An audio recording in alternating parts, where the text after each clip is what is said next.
I had no intention of starting a general contracting company.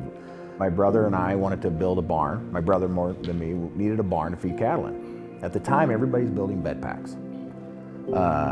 Big structures that you put a lot of bedding in, there's a lot of maintenance, a lot of wear and tear.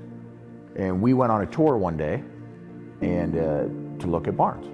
And it was set up to look at 5 or 6 bed packs. We got in the first one, we got back in the pickup and said, no, we're done today. We have zero interest in this. So then I got to thinking about it, back in the late 70s, very early 80s, they built some slat barns. They were experimenting with this before the farm crisis. And we had one lucky enough that was a couple miles away from where we grew up. So I said, let's go look at that barn and see if we can adapt the new technology into this. And sure we did. So we just, at that time I'd never seen a modern slat barn. I'm not saying they didn't exist, I'd never walked in one. And so we just took some of the benefits, the curtain for ventilation. They had figured out how to put rubber on the slats. And so we just designed our own cattle barn based on nothing more than 40-year-old technology they were looking at, and we built one. And then the next year my neighbor wanted one. The year after that a few guys wanted one, and I didn't spend one dime on advertising for the first 6 years of the company because we were as busy as we could possibly be just building by word of mouth.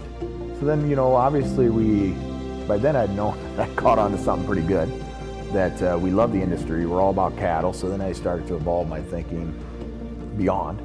Okay, so we can either just build barns or we can be a cattle business with the idea of our own packing plant, our own meat brand, our own supply chain is really what's coming. One thing we in the cattle industry have to be well aware of, and a lot of guys don't know this yet, but everybody hates dealing with the packer. It's really easy to have the packer as your enemy. Well, 50, 60 years ago, the stockyards were your enemy. And everybody said, well, God, if we get rid of these stockyards, and we can deal with the packer, it's going to be a lot better program. Now everybody's saying, well, now we're doing with these packers. Well, the next evolution is going to be, you're going to be dealing with Walmart, Target, Costco. They will have their own packs producing their own meat. And then you won't have the packers to deal with anymore. And I can't see how that is going to be a better thing.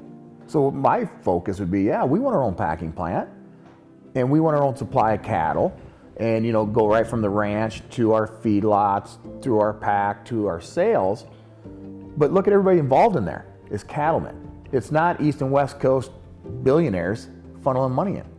This can be easily done in the cattle industry with cattle money and cattlemen making the money. If an animal goes through a packing plant and makes $600 a head, well, there's no reason in our system that a packer needs to make $600. Our pack can make $200, at least $400 to go back into profit sharing or however that structure is formed, and there's various ways to do that.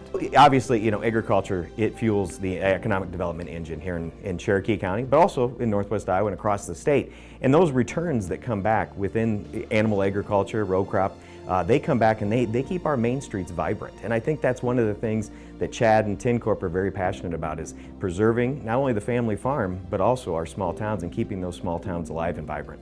I think you just have to look at the big picture of what's coming down the road for world population and protein. It's going to be never ending. All markets are going to, where's the source? What are we eating? Is it healthy? I don't know how you do that any better than being able to say, I went to that ranch, I went to that grass, and here's this, family farm it came out of. Versus a feedlot that has, 500,000 head on it. And there's nothing wrong with those feedlots either, but that's going to be the competition down the road, isn't it? Your animal came out of a 500,000 head feedlot, or it came out of this family farm. The size of the pack matters, obviously, but I don't think it matters as much as where you're getting all your meat from.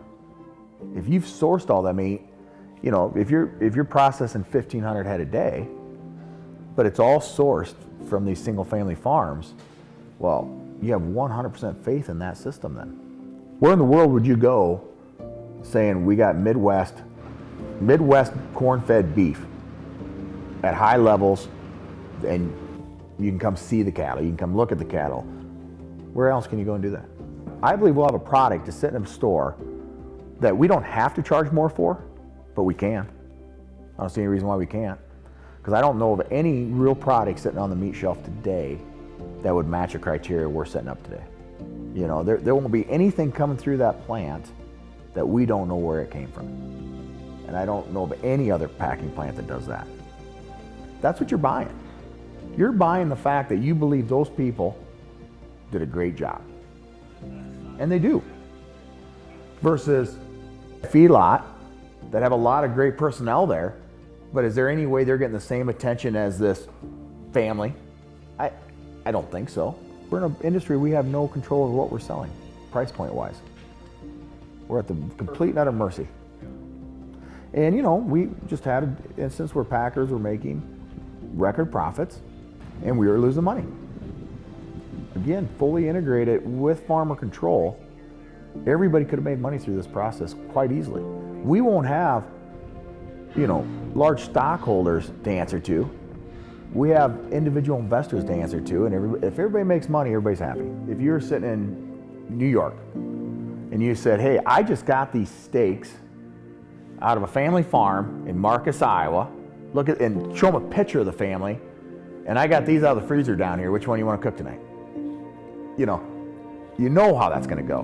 And that's what we're doing. You decide what you want to eat, but it looks to me like in all the markets that we're going to, I like the marketability of family farms. Family farms has always been a win.